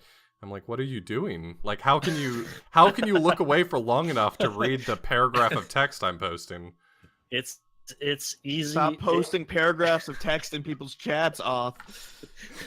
It's easier when you like don't really care about the time that you get. Like when it's like when the run's dead. Yeah, when the run's dead, you don't care. You just like talk up a storm, like whatever, like have a conversation. But like, trust me, like especially with nerves and everything, like nerves are a thing in this run, especially down the stretch. And we don't talk about that much, but like it is difficult entertaining a chat and speedrunning at the same time. And these execution heavy kind of runs, like sometimes you kind of have to sacrifice like what you would be building your stream or whatever in terms of interacting with chat and stuff for the competitive focus of doing better at a game. Yep. You know, I know like Blunt Bunny, for example, will like just be like no mic, no chat, or like no mic, no cam, nothing, like focused on Link to the Past because it's so execution heavy, and you know it's easy to lose time when you're getting distracted. It's a tough balance for streamers for sure. Yep, that's part of the reason why I actually stream on my alt for any percent, not for any other category. For other categories, they aren't quite to that level of optimization yet. But for any percent, it's definitely like even just the slightest distraction will throw you off. And you know, it's like I can try my best to look at chat for like 0.2 seconds to, you know, read whatever's going on, and then I look back at the game and I'm dead. It's like, what happened? So question before we move on to the speedrun tech. Somebody asked me in in my chat last night, and I need to ask, why is there not a category called Oops All Berries? It's a lost opportunity. I'm going to let you know that right now. I want to say that joke was I first saw that joke on Twitter from somebody named Azare. Okay. Might have heard of him, but he runs 100%, and he posted like a picture of the cereal box. Yeah. Captain Crunch Oops All Berries, like the latest speedrun category. But yeah, that's the first time I had seen that. I don't know if that's where it originated, but that's the first time I saw it. How does it feel to lose out on such an opportunity? It feels bad, man. Yeah. Bad. Okay, I'll let you go on with the serious stuff. It bothers me. So, I mean, with how technical this run is, do you find that nerves are a huge component? Like, how do you keep your composure in the face of that, or are you pretty cool under pressure typically? I will say that this game has definitely built a fort of nerves, if you will.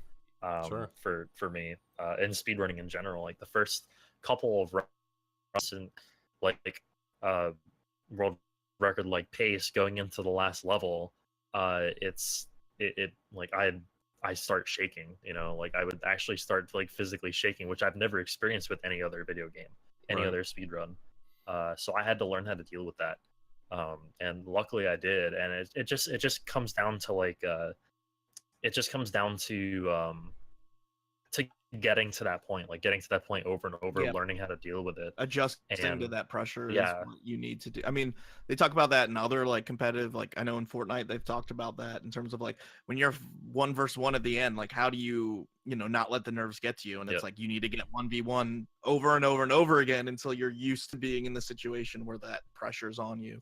You know, same with like, I know that's the whole reason Darbian put the heart rate monitor on himself, right? For Mario 1 was to try and show people like how much the tension and pressure escalated when the run was like getting to the end. And the only way it takes a ton of choked runs at the end in order to get to the point where you can say, be comfortable with the pressure of those parts for sure. If you actually go back and watch the first record I got, the 35-32, was it? I knew I was on pace. I had my monitor turned off, I had chat turned off, I had everything turned off, and I was completely silent through the entirety of Summit. And then when I finished the run and saw my time, I actually screamed at the top of my lungs. just and it was just all that tension being let out. You have to get it out. Experienced that before. Yeah, exactly. I had never like had to do that. I actually had to do that. Yeah. That's funny. It's never something I'd experienced before, and this game really brings that out. That's awesome. Why don't you tell us a bit about, because there's a lot of interesting tech to this game that people might not know about if they've casually played the game, right? Yeah, we've been dropping the terminology this whole episode, but what kind of movement? So obviously, if you've played this game casually, you'll notice that speedrunners are going considerably faster than you've ever gone in this game, and that's not just by virtue of exploiting some glitch necessarily. It's just understanding how to manipulate the physics engine. So what kind of techniques can people expect to be seen if they were watching a run or wanting to learn it themselves? Well, we had mentioned a bunch of techniques earlier. We've been mentioning hyperdashing. Hyperdash is basically it's essentially jumping and dashing at the same time, or one right after another, in order to dash and then immediately jump to preserve your dash speed.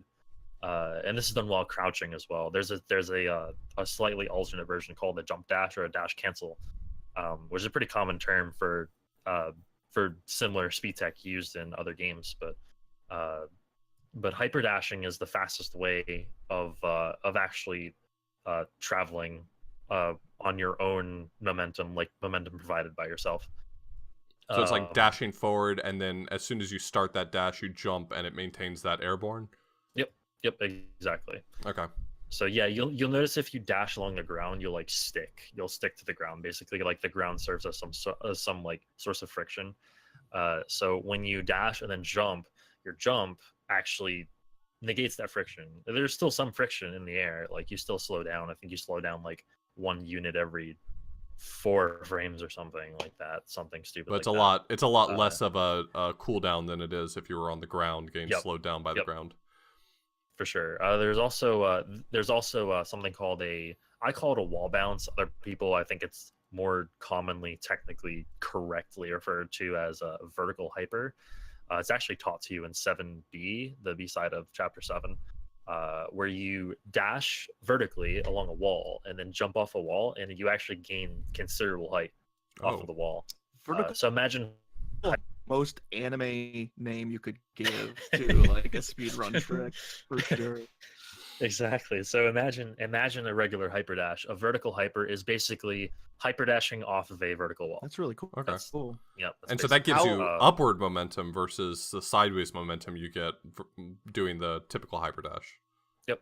Okay. How precise is that window for you being like how close to the wall and how like timing wise and stuff? A couple of pixels. It's I don't know offhand. I want to say it's like 3 or 4 pixels of a window, but it's not as precise.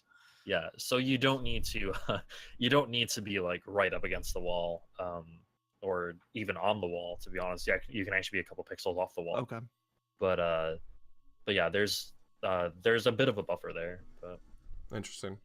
There was also there's a mechanic I see a lot where it seems like instead of just dashing along the ground, you'll sort of jump and then dash into the ground. So what's the difference between that sort of behavior? Well, for those of you who've played Smash Brothers Melee, I actually never have, but I've heard that there's a very similar technique. It's called wave dashing. So it's basically a hyper dash, except instead of starting on the ground, you start in the air. So you start in the air with the dash. You jump and then you dash into the ground diagonally, and then jump as soon as you hit the ground, and it gives you the same momentum as a hyper dash would. Okay, so it's just a different way to set it up, but it doesn't give you any additional benefits for it. Yep. Okay. Another thing that we do actually is you can do this via wave dashing or hyper dashing as well. But hyper dashing, you can actually delay your inputs, so you can separate your dash and your jump input by I think it's a minimum of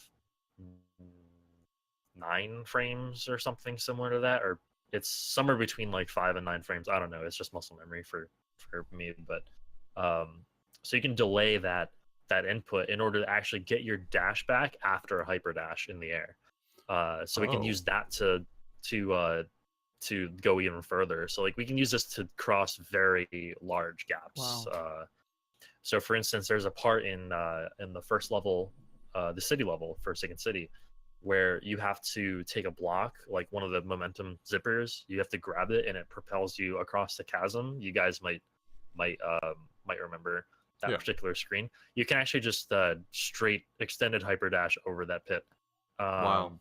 Which we do in the speed run. It's like a couple frames faster than taking the zipper. So what you're describing is that sort of horizontal dash that you did before you jump off of it. You can stay on the ground long enough for it to recharge your dash, so you can do it a second time in midair. Yeah. So when you dash, there's actually a window of time where you actually get your dash back. Mm-hmm. But that window of time is shorter than the amount of time you have to jump after a dash and get a hyper dash. So if you managed, I'm pretty sure it's a 5-frame window. So if you dash and then jump after the refresh period, but before the hyper dash buffer period, you gain that dash back in the air. Wow. That's yeah. So you can cross really long distances that you're not expected to be able to do. I mean, it's not until pretty much the end of the game that the game gives you a second dash in midair. So this is essentially giving you the ability to dash twice in midair, more or less. Yep. from the very start of the game, and once you get that additional dash at the end, that's almost like a third one. Yep, exactly. Yeah. I Okay. was just gonna mention that it's you can reach even further. So Oh, that's really so there's a cool. lot of other mechanics that get introduced throughout the game. You know, we've talked about these like bubbles that you ride in, the blocks that you pound on, the feather. So for instance, like the blocks that you pound on, you're supposed to sort of ride them, and I guess the intended way is to let them go all the way up until they hit an obstacle and then redirect them somewhere. But there's a lot of this very precise where you'll be riding on a block moving one direction and you hit it at this very exact point to sort of change its direction or change its behavior in some way. Yeah. Are there any other sort of interesting techniques like that play into the speedrun? I mean, that's a easy example of where you don't necessarily do the intended solution. You can kind of shortcut some things, but even like, for instance, the feather that allows you to fly for a short period of time. Is there any sort of speed tech that's involved with those as well? As far as feathers go, I know there's one particular. That's not really a trick. It's just like a basic game mechanic that you can do. If you fly, you can fly actually omnidirectionally in 360 degrees with an analog stick. If you have a controller that has an analog stick, otherwise I use D-pad, but I switched to analog for feathers for that reason. It's much faster to do that. But Oh, that's if you interesting. fly tight enough, yeah, if you fly tight enough with the feathers, there are a couple of instances where you can actually take one feather and fly right into another feather, and you don't stop. So like Oh, ordinarily you touch a feather and Madeline like stops in midair for a second and then starts with a feather flight.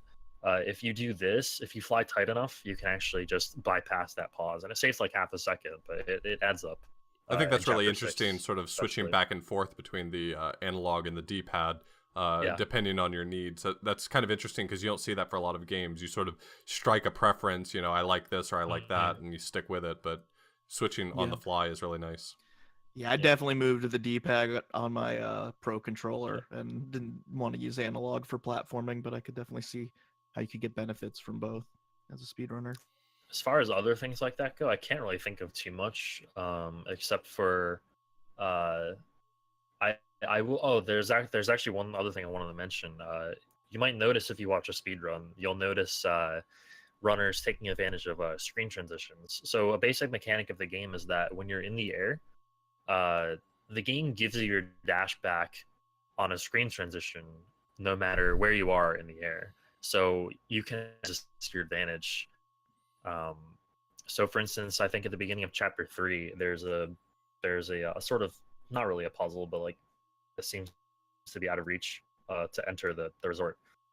You can actually, the intended solution, or the intended quote unquote solution, is to platform your way across like on the wall of the hotel and then go all the way around. But we can actually use the transition to like dash up into the transition and then get our dash back and then dash again up to the key where you're not normally able to dash up to normally. So That's interesting. So that Yep. dash reset in midair, you can abuse that if the screen transition's high enough to sort of give you access to areas you shouldn't be able to access. Yep. Yeah. I have one question. There seems to be in the speedrun like times where you're, I don't know, either clipping onto like the side of a wall that you're not really intended to, or like a very thin platform, or like almost like maybe hitting spikes on a wall and jumping off of them. Maybe I'm Yes. off on that, but like what's going on there? So a core mechanic of a spike, and you'll notice this if you play some of the B-sides or even chapter 7. I think chapter 7 has a couple of instances like this. If you're traveling in the same direction as a spike is going, so for instance, if a spike is going left and you're traveling past the spike to the left, it essentially doesn't have a hitbox. So you cannot die to a spike that you're going the same direction as. Oh, So for that interesting. reason, we're able to do that jump in chapter 3. You might have seen it Mhm. in chapter 3 where we just like jump on a spike. It just looks like we jump off of a spike on the wall. Yeah. So you can actually use that mechanic to your advantage and wall jump on a wall as you're going in that direction. So it's kind of tight. It's kind of tricky to pull off the first time, like, you know, without any practice with it. But if you do that, you're able to completely skip some sections of platforming, and it's much faster to do so. Yeah, There's- I saw that in a few rooms, Yeah. and I like that I struggled with, and I was like, "What kind of witchcraft is going on here? I don't understand. You're clearly on the spike that kills me." But So how much of the general physics are affected heavily by the physics? General physics. How much are affected by the wind stage? So if the wind's going against you, is there any specific trick? Is it just you're fighting against it and it's just like normal, just with wind against you, or is there some way that you can abuse the physics to not be affected by it quite as heavily? The thing to remember about wind in this game is that it actually doesn't affect your dashes. Okay. So you can actually hyper and dash normally through wind as if the wind weren't there, but once you start walking, you very visibly get affected by it. Okay. But you can just dash right through it, basically. So obviously, like, you know, throughout the game, you want to be hyper dashing as much as possible because it's the fastest method of travel. But that's especially true in the wind because it's like doubly or even triply so your fastest method of travel in the wind. That makes sense. Some screens it's really difficult, but we have specific strats. We can get through those sections without much of a problem. There's a few instances I think I remember in the past from there's like these blocks that'll have spikes on each of the faces, but the corners are more or less exposed, and so it's actually possible to jump on the corners of those boxes as well if you're pretty precise. Let me think. Which chapters? I think it's the same one as the chapter with the wind. There's just sometimes these boxes that have spikes on the sides but not on the corners, and so it's possible to actually interact with the corners of the boxes even though they have spikes on them. Oh wow. There are some instances like where we seemingly jump off of spikes. I can't think of any offhand in chapter 4 though. But yeah, so we definitely take advantage of the fact that spikes. I can't think of any instance where that will come into play, but basically we jump off a lot of walls in this run that look like we're just jumping straight off of spikes. Yeah, I thought that was pretty interesting as well. So if somebody is hopping in and watching the speedrun, like, what do you think like the key thing for them to see is? Like, what's the big sell on watching this speed game? The big sell. I mean, I think honestly, just like the way movement or like the way the speed run just like kind of treats some of the environment as not even there. You know, it's and the speed at which you go just generally. For instance, in chapter 7, in the chapter 4 section of chapter 7, 2,000 meters is what's properly called. There's a skip where you essentially skip an auto scroller block where you're like you take a block all the way to the other side of the screen. We can actually do an extended hyperdash off of that using the momentum of the block and get across and do this stupid little wall bounce or vertical hyper on this little tiny ledge where we can get up. It's definitely like the most, I think that if anything, that trick is the biggest sell for this run for players who might be looking at the run and say like, you know, like what did he just do there? Like what is going on? How did he do that?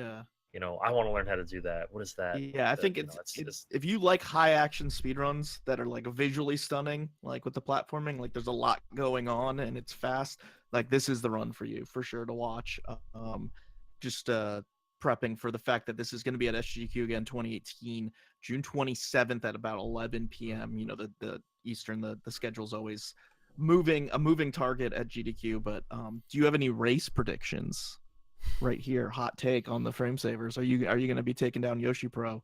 Me? I don't know. No comment on that. It's going to be a fun race though. Like regardless, he wants to let his play speak for himself. He's a quiet and humble man. You know, he's not willing to call out his competitors. All right, so two last. I want to give you your Muhammad Ali moment, you know, where you could just be like, "I'm the greatest. No one can take me down." You know, like a butterfly. Just watching out for you. All right, so two last questions. I remember pretty early on seeing some work in progress on a task that was absolutely absurd. Has that task been finished? It has been, yes. Okay. Maybe some improvements could be added, but the guy actually just spoke in chat. Devil Squirrel is one of the taskers, along with KDT, and I believe Kalaye is also the other tasker. I think there are 3 taskers in total. But the task is so just to put things in perspective, the world record is currently 31:51. The task is a 25:41. Oh wow. So yeah. Just tiny improvements, no big deal. Just a little bit. How do you The even task- pass a game like this? I mean, Well, I didn't know you could. the I guess the task- Steam version.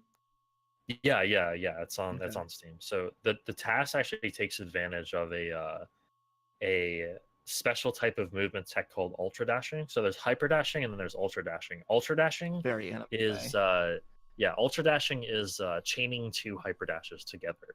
So essentially, there's an odd quirk in the way you move, where if you hyper dash and get your dash back midair and then dash within 3 frames of your dash coming back, you will gain absurd momentum in either the down, like say your hyper dash to the right, you'll either gain absurd momentum in the down right, like you'll move like right down right as like a cardinal direction, like in like twice the speed, or up to the right, like right upright, depending on which way you dash diagonally. I think Devil Squirrel can provide some more insight on that because I don't know as much about it as he does. Obviously, I didn't say this in the controls, but that is one thing that I did feel like sometimes was not very precise. Is like I would hold right to dash like through like a small corridor, and I'd go like diagonal half the time. Well, I think So that's don't more know, the crime of the Switch Pro controller. So yeah, that's what I was thinking, but I wasn't sure if there was something going on there physics-wise that I was missing. all right, and so my last question for you is, if someone wants to get in on this run, they see it, they're Yeah. excited by it. Let's say just someone like named John Carls wanted to learn this run. Doesn't What? sound How like would he's you? got the chops for this? How would you recommend someone get in on this run? well, there's a Discord. There's actually a very helpful Discord with like I don't even know how many people are in there now, but God, there's an overwhelming amount of people in that Discord who will help you and everything, who will guide you along the way if you have any questions. There's also my friend Bentizi also made a very, very good chapter by chapter, screen by screen tutorial of how to cool. speedrun, along That's with always great. Oddbod actually made an advanced movement tutorial detailing all the things that we've mentioned here, like hyper dashing and vertical hypering and stuff like that, dash canceling. Everything you need to know is in that video as well. And that's basically it. And also, just don't be afraid to ask questions in somebody's stream. For sure. If they can take their eye off the game for half a second to see your question, possibly that might be possible for them to do, they Or can answer your question. You'll kill the run, and then you'll feel guilty forever. Yeah, and then they'll die and get mad at you. Yeah. I did Not mention me, that reminds me to say it's really nice to see Oddbod still a highly competitive runner in this game. It seems so common these days that someone puts up a time right at the beginning of the game, some relatively unoptimized time, and then they just disappear completely. So it's nice to see runners who have fun with it when it first starts actually sticking with it and pushing the game forward. For sure. It's tough going through an introductory period of the time, and I think we saw that with like Mario Odyssey. A lot of the people who got really in on it early kind of just dropped out on it as new tech and new things were discovered, because it's you have to put in a lot of extra work to like learn a run and then relearn a run and then relearn a run again, and it's like all within a few months. It can be a bit exhausting. So yeah, I think it's overly ambitious for most people to take on, to try to learn a brand new speed run where the meta is changing out from under you daily, and so it is nice to see when a runner who has fun initially doesn't get completely burned out on it and pushes forward. I like my speed runs to come nice and packaged with like nice clean creases, Someone or I made like a them to come tutorial 6 untouched years by ago. anyone else. Or they can be untouched by anyone else, so then they look great, even because nobody else is going to touch that game. That's how I like my speed games. Definitely. All right, so I think we're going to take a quick break and move into some questions from you, the viewers.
All right, like every week, we've been really enjoying doing these episodes live on twitch.tv, and one of the nice things about that is that we can field your questions that you have as the episode goes along, and so, like usual, we have those waiting for us here. In addition to that, if you have any questions you'd like to ask us, you can also find on our Discord a channel for questions for the episode, so listener questions, and then there's also our email, as always, theframesavers@gmail.com. So you added a channel. Yeah, I added a channel on the Discord Man. for listener questions. What a partner! This guy is so good. He's on top of everything. I didn't think of it. I didn't even know it existed. Gosh. Yeah.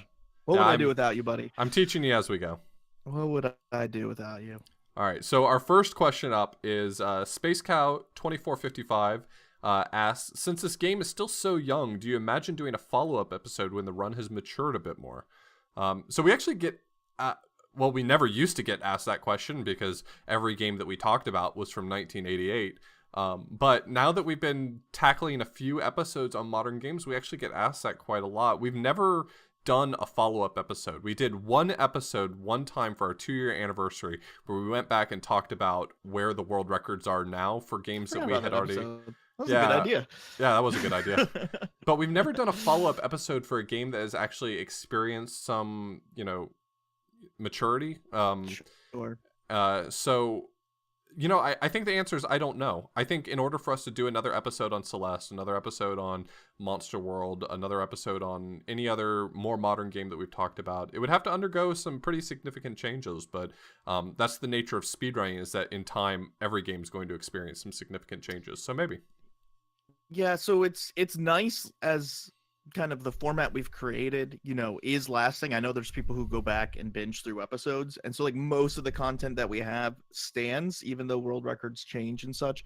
Usually the general speed tech, the general design behind a game changes. So like if something improves by a minute, there's really not much to talk about follow-up wise, other than like, hey, somebody executed better or whatever. I think we've been cautious because of that, doing newer games. For example, we haven't done a Mario Odyssey episode for a reason yet.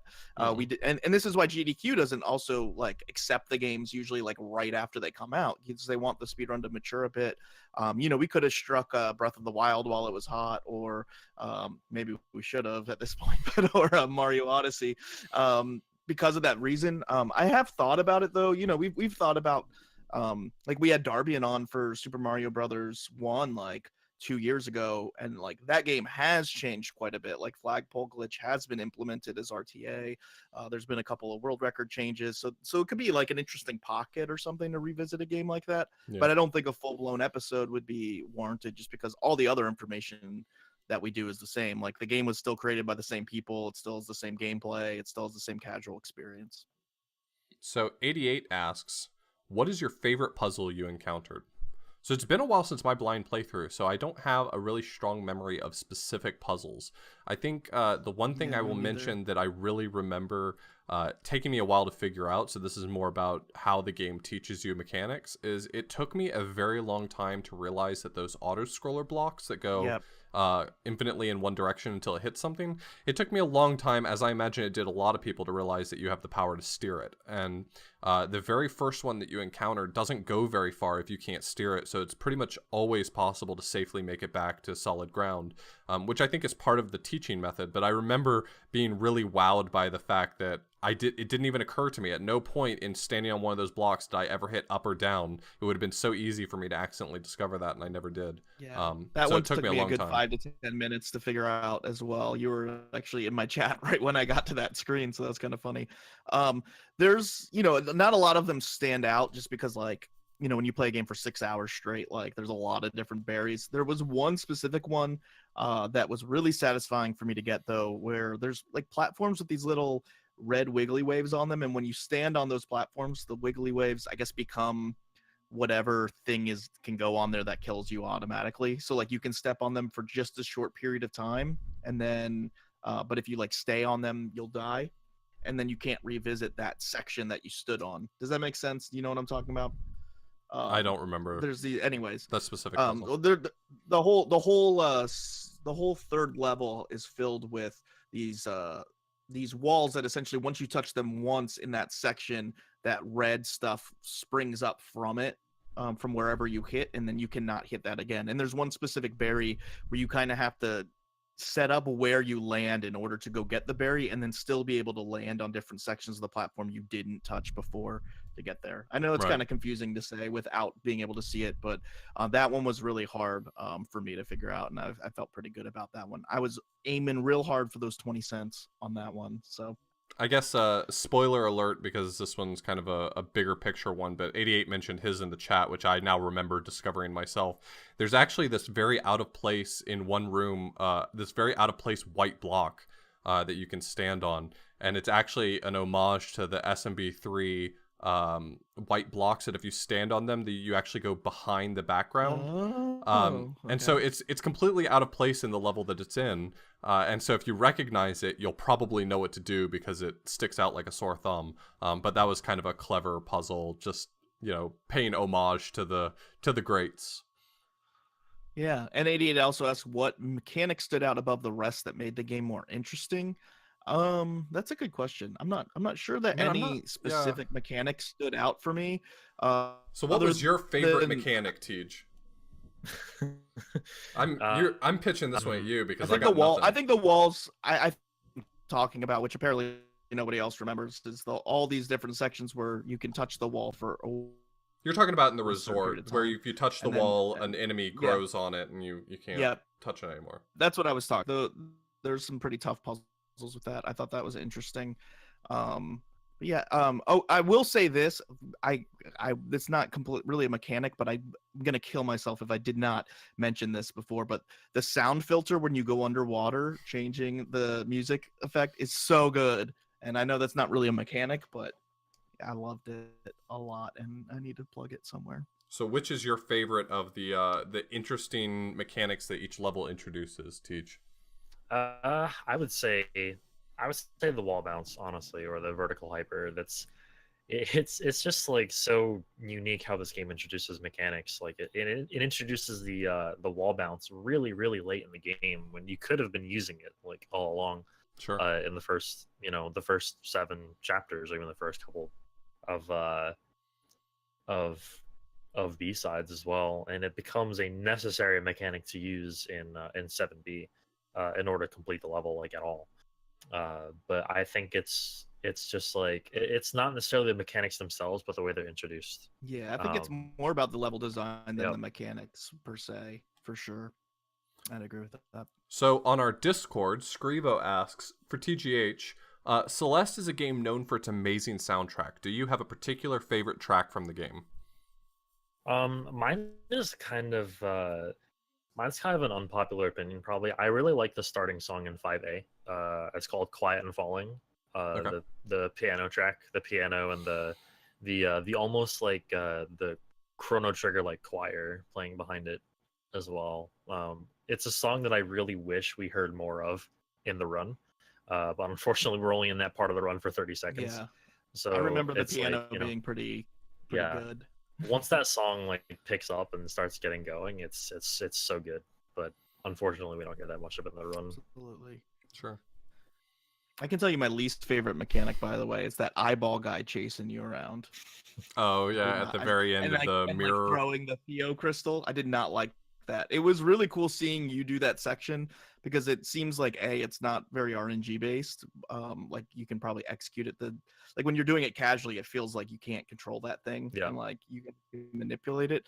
But also like the speed boost you get from like it's way slower to throw the walk with the crystal than throw it. Mm-hmm. So you're like constantly throwing it in weird places and catching it and doing like platforming in between. Yep. That section's really impressive. That's a really fun section to practice, in my opinion, as well. Like, and to do after practicing as well. It's kind of cool because that was the section playing it where I was like, man, I would not want to speedrun this section. And then watching you speedrun, it was like, oh, there's a lot of really interesting stuff going on here. So 88 asks, John's a musician? I is musician. Does that answer the question? Or no, I've been doing music my whole life. I was like in classical like band for like 8 years. I did drumline and classical percussion. Then I learned bass and guitar, and it kind of used to be like my job to sing and play guitar and stuff. That's how I know our producer Brian Morgs, because he's a much more talented musician than me. He's a really amazing guitar player, and we used to grow up playing music together and stuff. And so that's kind of was my main hobby before I got into speedrunning. And then all my friends got, I left my band. All my friends got old and married, and it's harder to do that kind of stuff. So yeah, you can go to the YouTubes and you can search for my Little Mermaid run at GDQ. There was an incentive. I had to sing Part of Your World for 100,000 people on the internet.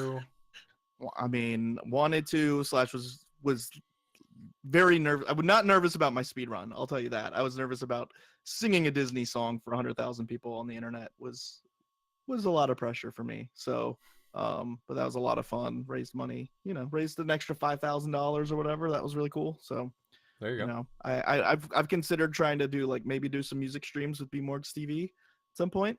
At his little studio at his house. It's been maybe a sub incentive or something I've considered, but it's not something that I get to do very often anymore, but mostly a bass player at this point. So Space Cow asks, and I'm going to give this one just to Tej. What is your opinion on the true pure any percent category? What's your hot take here? It's the only real category. All right. And I can say I'm very content with my 6.069 second PB. Oh wait, what's the true any percent? I don't know what that is. Okay, so the true any percent. Remember, I mentioned earlier how there's a sort of Konami code of sorts at the beginning that you can enter. So you enter that, and the game's over. That's the run. Is there a leaderboard for this on this? Yes, unfortunately there is. It's miscellaneous, and the category rules for it are don't bother timing your run. Everyone gets a world record. That's the true participation trophy of speedrunning right there. That's great. Yep. It goes completely against the message we learned from Madeline about overcoming obstacles. So Zelnus on our Discord server asks for TGH, is there a section of the game that you enjoyed casually that you dislike while speedrunning? That's a good question. I think if there's any section of the game that I dislike in the speedrun but liked casually, I would say it's the core. Core A, both core A and B.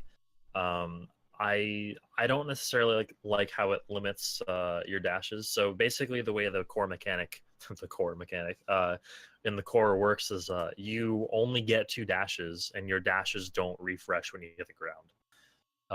So they only refresh when you hit a dash crystal, the green refreshing dash crystals, or you transition screens. And the first time I tried to speedrun the core, I didn't necessarily like it that much because it just felt limiting. It was great casually to think about how to use your dashes and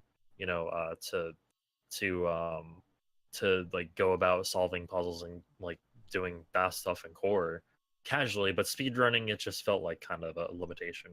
For sure. I want to ask you the inverse of that question. Was there a section that you didn't like casually that became much better when you started speedrunning it? Chapter 5. Chapter 5 I didn't like casually, especially like you just said, the part with Theo and or throwing Theo around and the Seekers following you around, or Beholders, or whatever you want to call them. Yeah. I've had a bunch of different names for them. Some of them I can't mention here. But anyway. It's very frustrating casually, especially trying to get that thing to hit something that you want it to hit. I'm sure once you know the mechanic, it's seems obvious, but when you're doing it casually, it's not. It became honestly probably my favorite part of the run, or one of my favorite parts of the run, to try to optimize as a speed run. Once I learned how to do it properly. Okay. Very nice. Angie J Retro asked to TGH, some indie devs work with speedrunners to make sure the game works for them. Do the Celeste devs work with speedrunners? Have you had any contact with them devs, or do they hop in the Discord at all or anything? It's actually incredible how much the developers work with speedrunners in this community.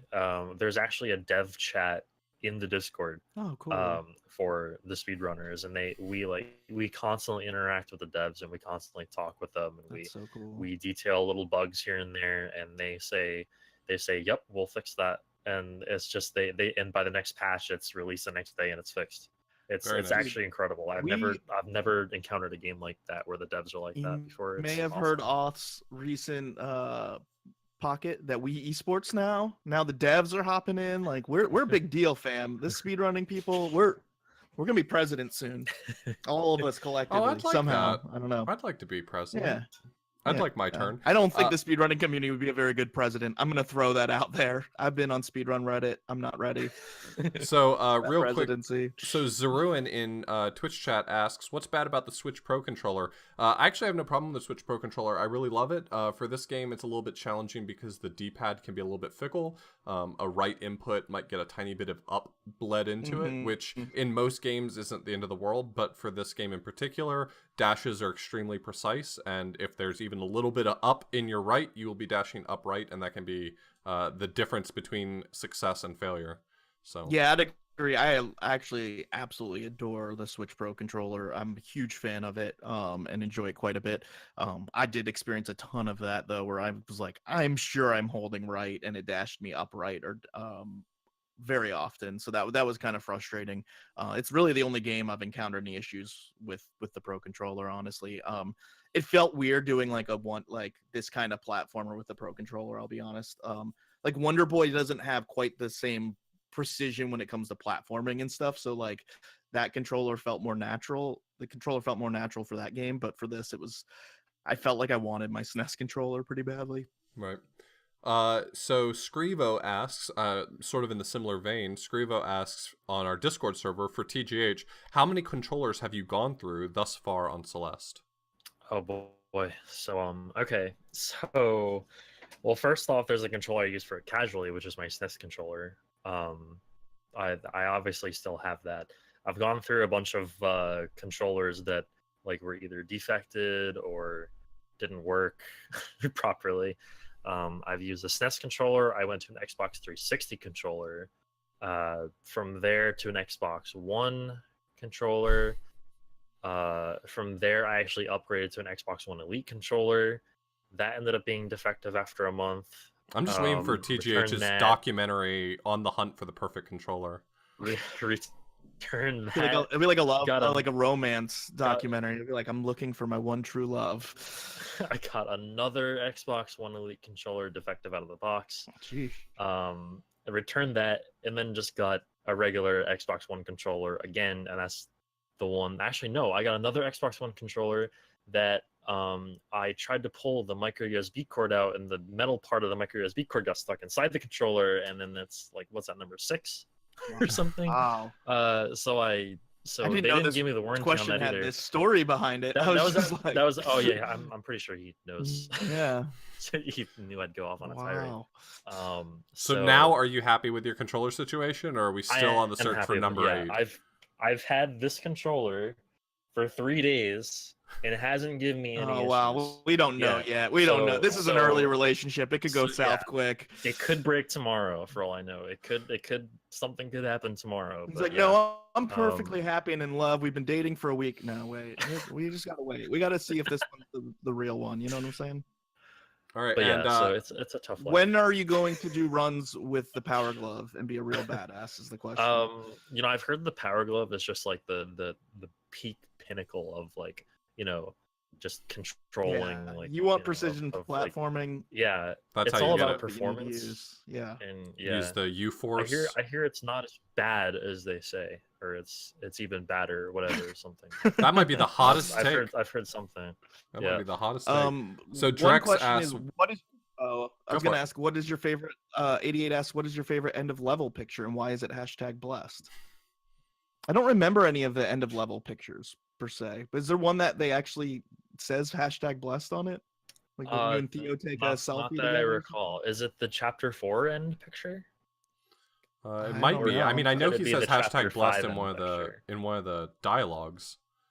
I like the picture. This isn't an end level picture, but like you take selfies with Theo, and the one where you're on the ski lift, but like it like jerked around or stopped like right when you took the picture, and like the faces are like horrified. I liked that one. That was pretty funny. Yeah.